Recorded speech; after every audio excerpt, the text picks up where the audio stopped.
સજા વોરંટના આરોપીને છાણી પોલીસે ઝડપી પાડ્યો. વડોદરા શહેરની છાણી પોલીસે સજા વોરંટના કામે નાસ્તા ફરતા આરોપીને ઝડપી પાડ્યો છે.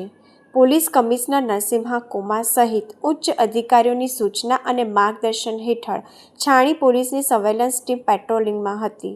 દરમિયાન પોલીસ કર્મચારીઓને બાતમી મળી હતી કે સજા વોરંટનો આરોપી કલ્પેશભાઈ જસવંતભાઈ બારિયા ઉંમર 38 વર્ષ દશરથ ગામમાં પોતાના ઘરે હાજર છે.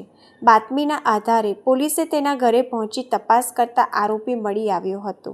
પોલીસે તેની ધરપકડ કરી છાણી પોલીસ સ્ટેશન ખાતે લાવી આગળની કાયદેસરની કાર્યવાહી માટે કોર્ટમાં રજૂ કર્યો હતો.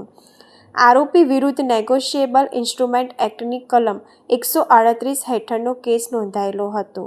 કોર્ટમાં હાજર ન થતાં તેના વિરુદ્ધ સજા વોરંટ ઇસ્યુ થયું હતું.